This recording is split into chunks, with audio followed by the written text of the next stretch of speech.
Surviving the taboos of medical school.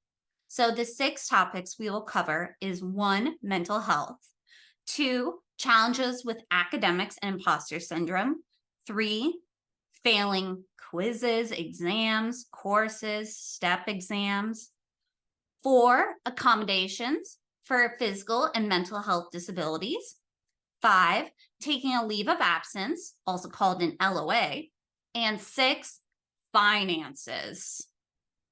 So it starts off, dear medical student, first, welcome to med school. Each and every one of you deserves to be here. I know that the imposter syndrome will set in at some point during your medical career, if it hasn't already. Second, I want to introduce myself. My name is Stephanie, and I'm currently an M4 at a Chicago medical school. I took a leave of absence from medical school during my 2nd and 3rd year of medical school to have mental health and physical health healing, continue studying for my Step 1 exam. I am married with 2 dogs, and I'm a year behind my husband, who is now an intern in neurology.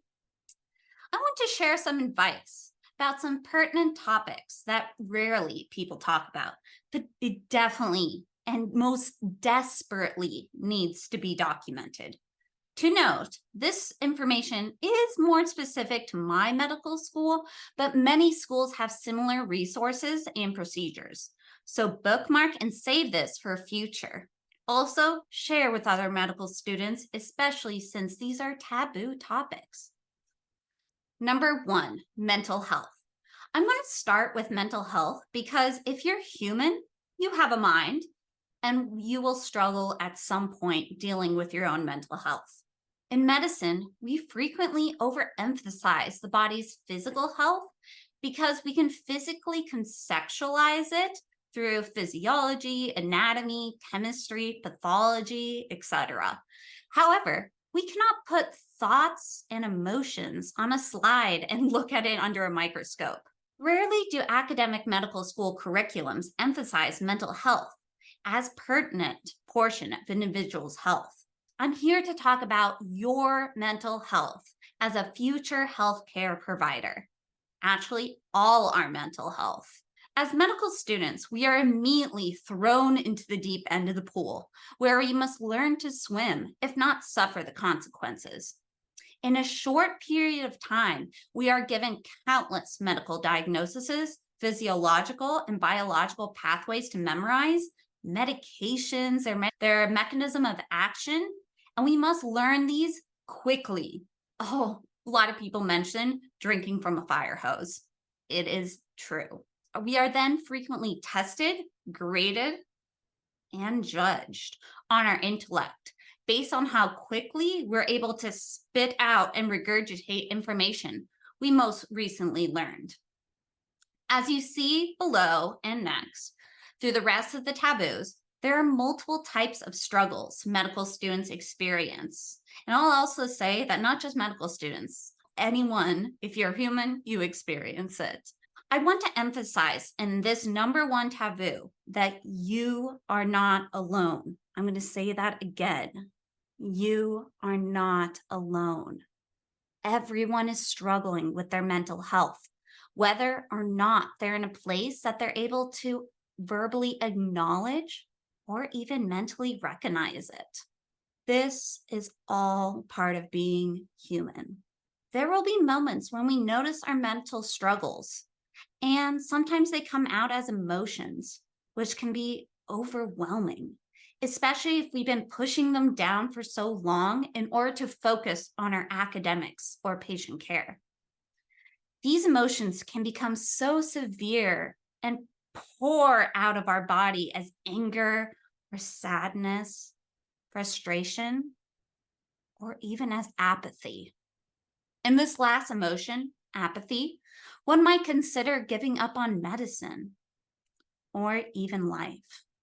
I want to say that this is normal to have thoughts and emotions, even though they might scare you. You're not a bad person for thinking these things. I'm going to repeat that. You are not a bad person. You're just under a lot of pressure, and your body and mind is responding as a stress response. However, if these emotions are not addressed, they can become so overwhelming that you might start thinking about making a plan and acting out on those emotions of pain. So if you see yourself actually coming up with a plan, being specific of how you might want to end your life, then this is time that we need to take serious action. Please, please tell someone. You can phone a friend, text a friend, a peer, a teacher, a mentor, anyone. The phone number 988 is the suicide hotline number, or always an emergency if you don't remember 911. This is the time where you must be brave and ask for help. I know from personal experience, it is very hard to ask for help, especially when you have these thoughts. Although, trust me, I know, especially coming from a traumatic background myself, I know it's hard to ask anyone for help because you don't know if someone will actually be there to give you help or actually receive that help in a positive way. But just know this, there is someone that cares about you, that wants to help you, whether that's me or someone else. You are worthy. You have a purpose in this world. There's at least one person who cares and believes in you, even if that one person is me, Stephanie. If you'd like to read more about this specific topic on suicide and mental health, I have a couple blog posts that I have on the website linked, and I'll also link below. It's called The Call of the Void, Suicide Ideation. Also, on the rest of my website, I do have mental health collection of resources like support groups, books, podcasts, and more resources for both patients and healthcare providers. Whew. Let's take a deep breath. In through the nose, out through the mouth. Awesome. You made it through number one. Now let's go to number two. Challenges with academics and imposter syndrome. According to the AAMC, in 2021 to 2022 cycle, there were 443 individuals who applied to medical school for just 22,000 positions. That means 35% were accepted. Wow.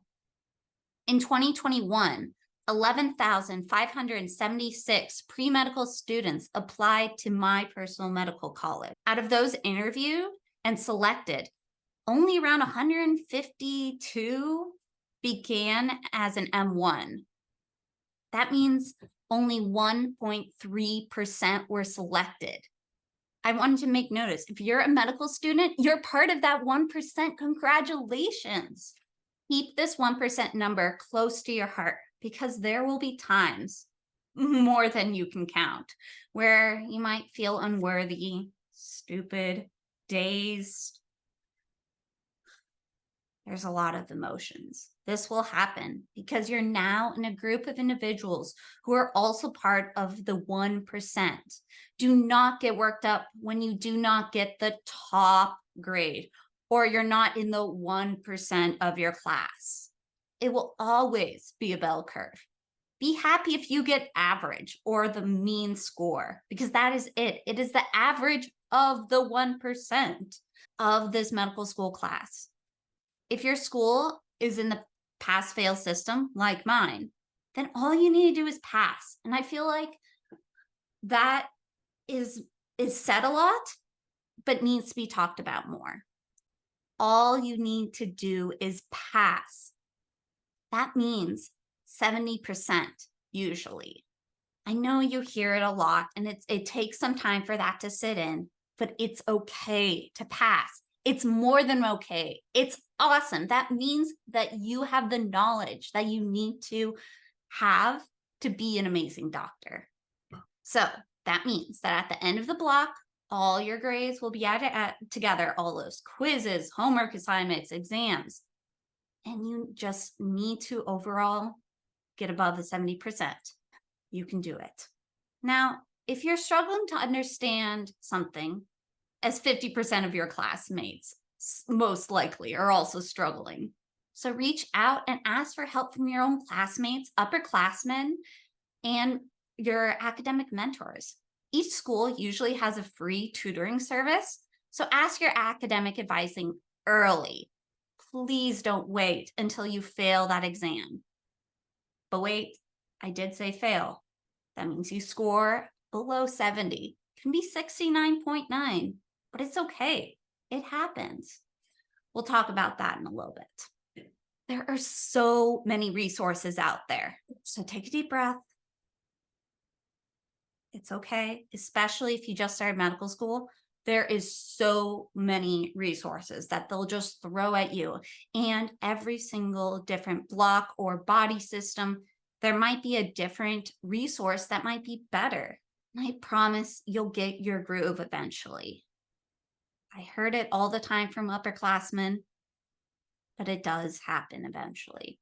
So looking at the different resources, I have a list on this blog post of the most common resources that you can do. And I highly recommend that you get it for at least all 3 years of medical school, maybe 4. Right now, being in my 4th year, I probably don't need them. I haven't touched a lot of these resources in a while, especially after I finish step 2. But specifically for the first 2-3 years, definitely. So I'm going to just name them. Most common ones for learning all subjects are Boards and Beyond, Osmosis, AMBOS, Online Med Ed. And I will say I'm not getting promotion to say these. Pathology, there's Pathoma. Histology, there's a histology guide that is free. Memorize with pictures, you can use Sketchy, which is highly, highly requested. And then there's also Pixarize. And then I do get support from Picmonic if you want to use the 20% off link. That one I do get. All the other ones, I don't get anything. Anatomy, the University of Michigan Pictures is also free, also very helpful, especially when I was in COVID and had to learn for MSK block without having the body in front of me. That was really helpful. For quizzing, you definitely can use Anki. I personally don't use Anki. A lot of other people do. Like my husband used Anki all through medical school. He's still using Anki to study for his step 3 exam. That's him. It was too overwhelming for me, and that is okay. I'll get to that one in another blog post and podcast episode. Cardiology, there's a free University of Michigan heart sounds where you can actually hear the different hearts. I would say that is really helpful, especially for step 2 is really where you hear, they'll actually have an image where you put your stethoscope virtually, and you'll have to recognize it just from the sound, what type of murmur it is. So that's really helpful. For dermatology, DermNet is free. I think you would use that studying for step 2, maybe a little bit of step 1, UWorld. This one you definitely will use all 4 years. I need to get UWorld again for just my emergency medicine block. That's next month, which is sad because it already expired after I finished step 2. So I have to figure that out. That's it. Like I said, all the links are on my website, on the actual blog, and I'll try to put some of them down below, at least the important ones. Number 3, failing. Quizzes, exams, courses, and step 1, 2, and really step 3. I do have an entire blog post just on how not to fail step. So I'll put that in the link. But this will just be a general explanation of what does it mean to actually fail in medical school. So I start off. I hate the word failing because in medical school, it just means you didn't score the minimum that the school put in place. It's usually 70%. So if you score below 70% on a quiz or exam, it's okay. It's not usually a huge impact on your final grade because it becomes an average. However, if you are scoring below the 70% often enough, I highly recommend meeting with an advisor early. It's better to get resources early than after you actually fail a final course. So if you do score below 70% on the summative final exam or in the overall block, that would be a fail. However, it is okay. From my experience, from my own experience, and also talking to other medical students in my medical school and in other medical schools, at least a quarter of medical students fail a course at least once in their medical career. At least a quarter. That's huge. That's 25%. So what happens? So at my school, if you do fail, you will meet with the academic advisor and they'll just have you retake the exam during the next time off, whether if that's winter break, spring, summer break, or during your step 1 time period, or I guess step 2. Most schools do provide free tutoring and extra support to make sure you pass the retake exam. When the retake does come and you still don't feel ready, please contact your advisor and ask for more time. You deserve to be at your best. Only take it when you're ready. That will come up multiple times on my podcast and blog. At my school, if you do retake and pass, then on your report card to residencies, it will show that you passed. They'll actually remove that fail grade. Again, only my school. But if you fail the retake, then sometimes more things happen, like you have to retake the entire course. There are other options. So I tell you, it is rare to fail the retake because you're going to have more time to study. Take it when you're ready. Okay, what happens if you fail more than 2 courses? At least in my school, when you retake the second retake, so the second exam that you're retaking and you pass, then the second grade will show up that you failed once and then passed it. However, I do want to note that this was written before my school removed grades from a lot of their what they provided to residency. So I need to relook at my transcript and see exactly how residencies saw it. But I know from my school, and a lot of residencies are really not caring about the grades in first year and second year, which is called the preclinical years, because they just want to know that you got through it and got through to take STEP. But we'll talk about that later. We'll talk a little bit about what will happen if you need to take some time off to study NBME STEP exams. You take it between your second and third year of medical school. However, there are some schools and international medical graduates do take it sometimes later, or sometimes DO students take it like after their third year. Every school is different, so look at your requirements. I go through kind of what it looked like to provide the school. So you can skip through if you don't want to listen. But at my school, at the beginning of our M2 year, we're provided UWorld to start studying. And I do want to say I do have a blog post just for STEP. At the beginning of our M2 year, we're provided UWorld to start studying. Some people use the question bank at the same time. We are learning a specific subject in class. So like, for example, second year medical school, we started with the sex and reproduction block. So you could go on UWorld and just select the questions that are just for reproduction, female, male, things like that, and just do questions on that. And a lot of people do like 10 to 40 a day just to allow you to learn. And then you're also studying a little bit.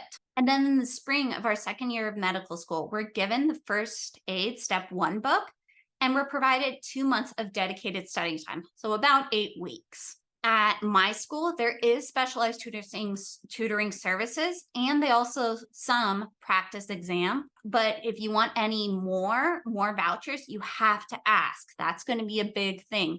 Ask for your needs. If you do fail a previous course and you have to study and retake during that dedicated time, that shortens the amount of step 1 prep time by at least 1 to 2 weeks.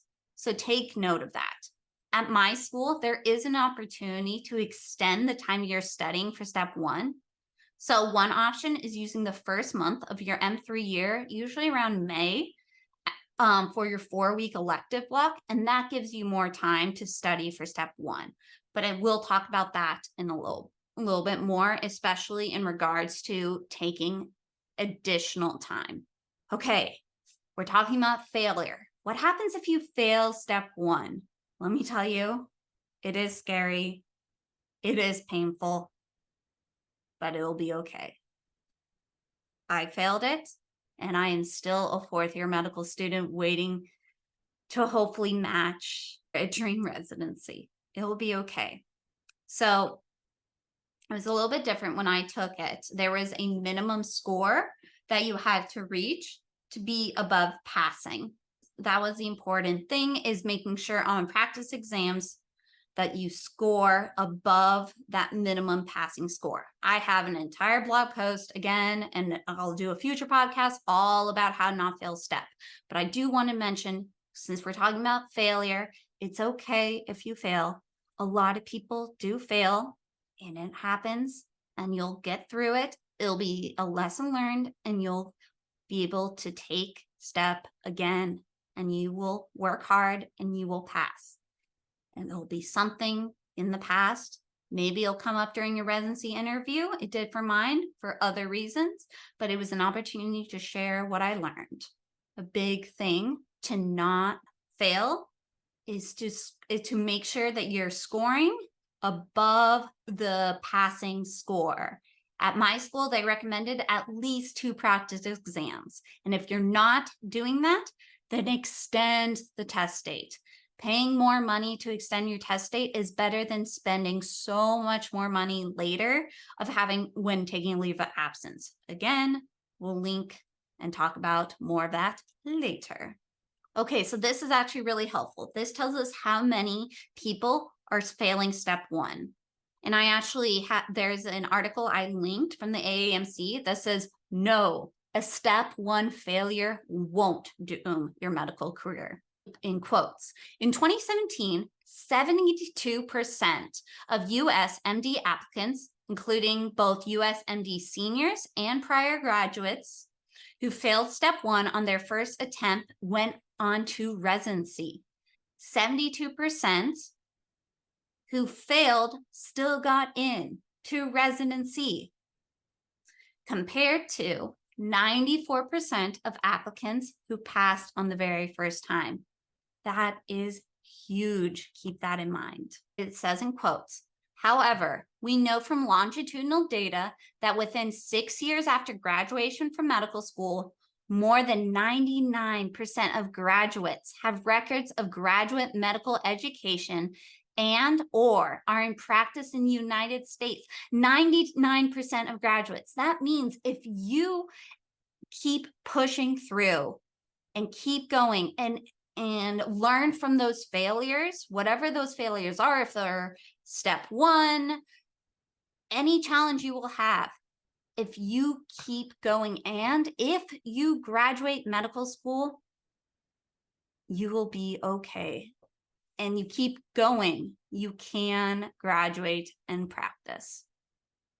I actually failed step 1, not once, but twice. It was a really hard experience. I actually have talked a lot about this experience and tried to help other students not fail and go through the challenges I have. So I have, in addition to writing blog posts, I've also written articles. There's one on Doximity. It's titled, I failed step 1 by 1 point, because the very first time it was graded by points and it was just 1 point. Very difficult emotionally. So number 4, accommodations for physical and mental health disabilities. I'm also right now working on another blog post on all about accommodations, but here's a little snippet about accommodations and disabilities. All medical schools and exams are required to have some sort of accommodations available. However, not all schools value this or have individuals who know how to spread the word that they do exist. I unfortunately found out I could apply to accommodations after 2 years of medical school, failing 2 courses and failing step 1 exam. it took that long for me to learn that there were accommodations and that I actually considered, that I qualified for them.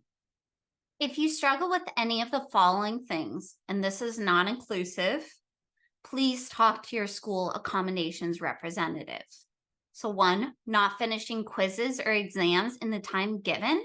So you feel like you have to skip over the questions or rush them and you can't actually take the time to read them, pause, think about the question and answer them.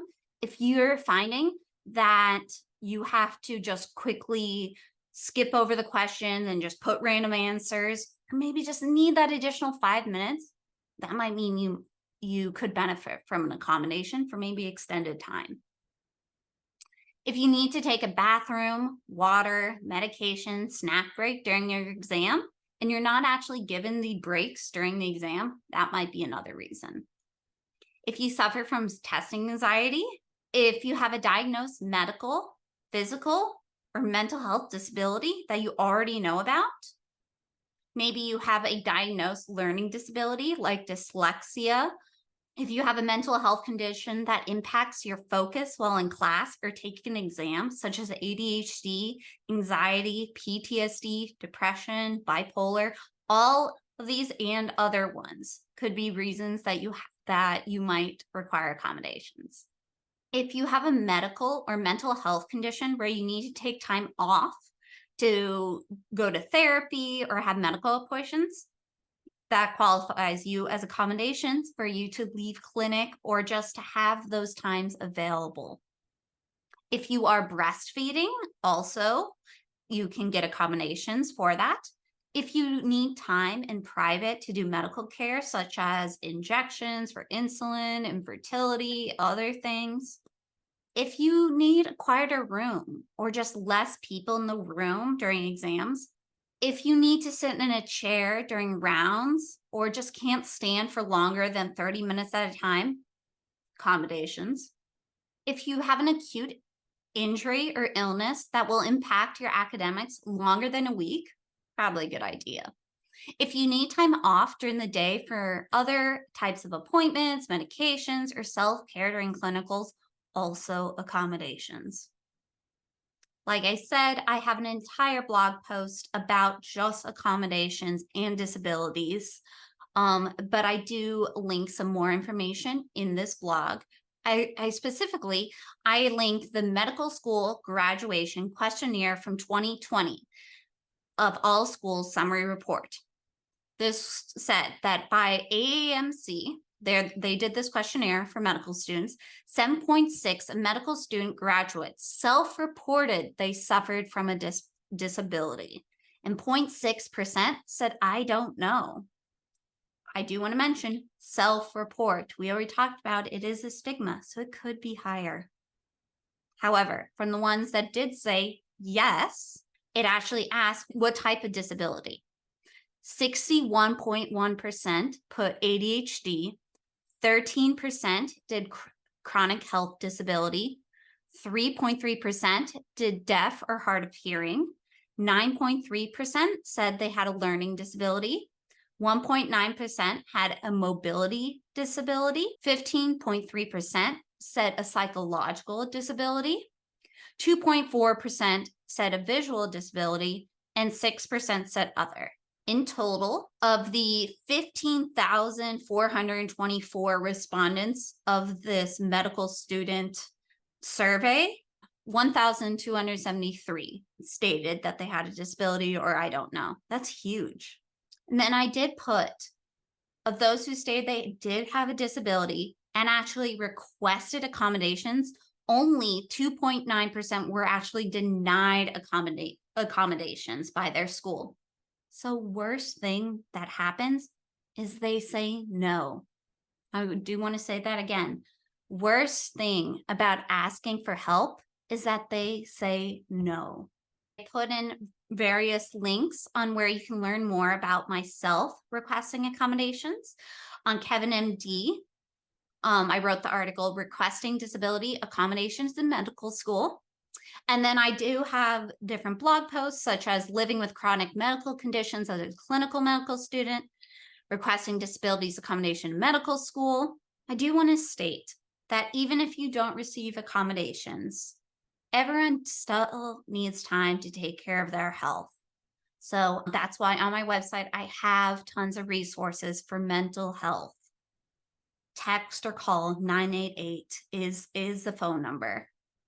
And I did mention in the blog post, each year, 300 to 400 physicians die by suicide. So please do not be the statistic.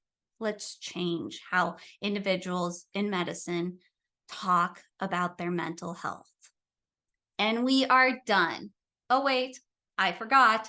I have a resource just for individuals with disability. So you can go to the collections page, you can click disabilities, or you can, if you just want to learn how to, as a healthcare provider, how to help people with disabilities, go to disabilities tab on the bottom for healthcare provider. I do switch out my collection resources, the top for individuals who have the condition, and then down below for healthcare providers.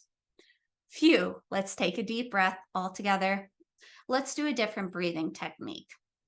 So this time, I want you to put your hand on your heart, either on your chest or on your neck or on your wrist. Let's feel your heart rate. Let's connect back into our body before we go on to number 5. And I want you to take a deep breath for 4 heartbeats. Breathe out for 4 heartbeats. Breathe in for 4 heartbeats. Breathe out for 4 heartbeats.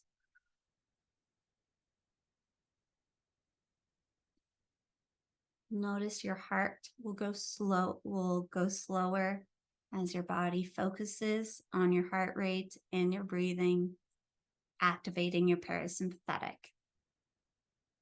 Number 5, taking a leave of absence, LOA. And again, I do actually write an entire blog post just about taking a leave of absence, and I'll also do a future podcast. There are 2 types of leave of absence for medical school, academic and personal.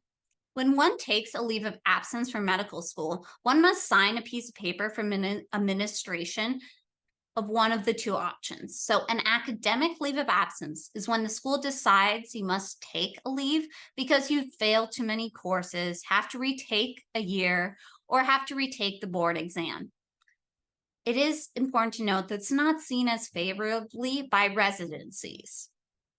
Now, a personal leave of absence can be for any reason, and you don't have to state what that reason is. You can just check mark, and it's important to do that before major concerns happen and you're forced to do an academic leave of absence. So some reasons you would take a personal is maybe family obligations, health concerns, research, or just needing to take a break.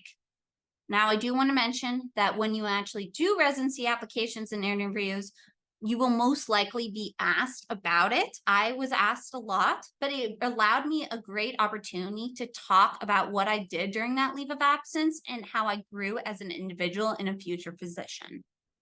A area on the ERES application, which is the online application to submit to residency, where it asks you if you've taken some time off, and then in a couple sentences to actually explain. Again, another blog post, another podcast, all about that. So some things to consider if you're going to take a leave of absence. First, how will you finance this time and month off? It's important to note you are not allowed to take federal loans when you're on a leave of absence. And if they give you the loans, you'll have to pay them. You have to give them back. So how will you finance this time? Including how will you finance your health insurance? If you're not 26 anymore and not on your parents' insurance, you'll have to figure out how you're going to get health insurance, whether that's Medicaid, extending your school's health insurance, things like that. Next, does your school provide continuing access to academic study spaces and tutoring? Where will you live? Will you need to work? Do you qualify for any financial aid assistance through the city, state, federal programs? And then in that blog post and future podcast, I actually surveyed students who had taken leave of absence and do their information and recommendations. So check that one out. Phew. Last one is finances in medical school. I do put down more examples of my personal experience with all financial traumas and realities in medical school, called the financial realities of being a medical student of a lower social economic status. Couple of quick facts. Did you know 30% of medical students take 0% of loans? 30% of medical students in the United States take 0 loans. I'm not in that 30%. So who's paying for their tuition and living expenses? From our study and from this data from the AAMC, usually family. 33% of medical students come in with outstanding undergraduate and pre-medicine loans. I'm one of the 33% paying for college. The median amount of total scholarships were over 4 years of graduate medical students reported was $25,000. So a lot of times they say like, oh, you can get scholarships. I was very, very lucky that 50% of my tuition, I received scholarship all 4 years, but that's of tuition. So I still had loans for the other 50% of academics and also living expenses. Next, 21.1% of 2020 graduating medical students had non-education student debt, which means 78.9% had 0 non-educational debt. So like credit cards, houses, just to note. Especially just to apply to medical school, it costs about $10,000. So things to note. I also put the 2020 medical school graduation questionnaire that actually goes through whether people have 0 debt, $1,000 to $25,000 debt, and then people who have more than $150,000 of non-debt, maybe that's purchasing like a home. Another fact. In 2020, 11% of graduating medical students had between $300,000 and $400,000 in medical school debt, which means nearly 3% had between $400,000 and $500,000, and about 1% had more than $500,000 in debt. I like saying this statistic because it really is kind of upsetting when individuals say, oh, medical school have averaged $200,000 of debt. The thing is, it's an average. And we looked above, there's a lot of people who don't take any. They take 0 debt. So that brings the average down. For my husband and I combined, we're going to be at that almost $500,000. I put actually a really cool video on why medical school costs so much. So the changing cost of medical school. So you can see that linked. I also put in kind of the cost of medical school, and there's actually a link that you can go to what every single medical school costs. I don't know how like recent that's updated. Average cost of tuition per year is $54,000. Average cost of tuition for 4 years is $218,000. That's just the tuition. You have to remember, people have to live. Maybe not well, but they have to live. They have to eat. They have to get food. They have to have a place to sleep. Total living expenses usually allocated for all 4 years is $116,000, which equals out to $29,000 per year. So medical students are living at $29,000 a year. So if we add that together, total tuition for 4 years, which is $218,000, and then the living expenses of $116,000, we put it together, that's where the $334,000. Now, don't get me started on compound interest. That's a whole nother thing. I thank you that my husband, he loves math. And so maybe he'll help me on that future post. Then I go through the average cost of living expenses. according to the school versus how much it is per reality. For example, for the school back a year ago, they gave us a monthly allowance of $2,400. So they're hoping that rent will cost you about $1,400 with utility, transportation, car repairs, insurance, about $380, miscellaneous, including food, entertainment, clothing, only $200 per month. That's less than half of our food budget, and that doesn't even cover our dog's food budget, which is $100 a month. But anyway, educational resources, they give us $400 a month. You really can't pass medical school without all those online educational resources.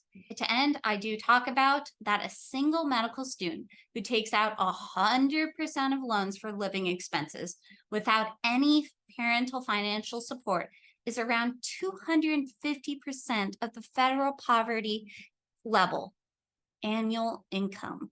That's huge. A big thing to note is that medical school and students who come from low-income communities and are underrepresented in medicine for their color of their skin, their race, their heritage, they have less financial assistance because they don't have family to help with their medical school and living expenses. I talk about that a lot later. It is noted that individuals sometimes pay for private tutors, even though we do have tutors part of the school.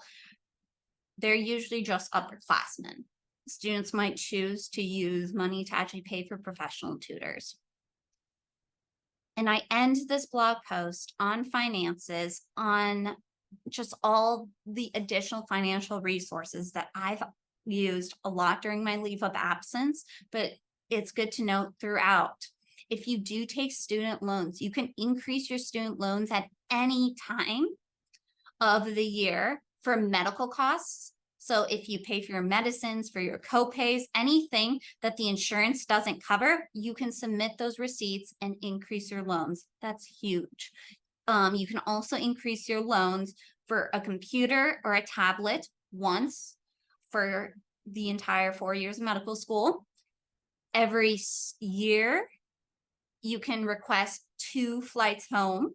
And then there's other things they actually just uploaded from my school. You can actually put money, increase your loan amount for dependents. So that is huge. Other things, food stamps, which during COVID, they did allow individuals who were students to go on it, which was so helpful. But you have to have no financial support and no additional income, including your partner. If you have a partner, link to food banks, food support, an amazing place called Lasagna Love, which gave free lasagnas. Thank you so much for getting us through my leave of absence where we had no money. Medicaid, I linked to the Medicaid application, Chicago utility support, and then also WIC application if you or your partner have a young child. Did I forget anything? That was a lot, but I'm so thankful that you kept with me through the end. We covered 6 topics that are taboos in medicine and in medical school, such as mental health, challenges with academics and imposter syndrome, failing quizzes, exams, courses, and STEP, accommodations for disabilities, taking a leave of absence, and finances in medical school. Did I forget any other taboos? Let me know in the comments of if there are other taboos that exist in medicine that I should cover. Also, check out my website, medpsychmoss.com, where you can actually read this blog post and other ones that have way more detail on each individual topics. If you haven't already, click follow on the podcast that you're listening, whether if it's on Spotify, Apple, Amazon Music, on YouTube. Thank you. And you can find me on any social media, medpsychmoss. That includes TikTok, Twitter, X, Instagram, YouTube. Thank you so much. And I hope to see you next podcast. Take care and thank you for listening to my journey as a patient doctor.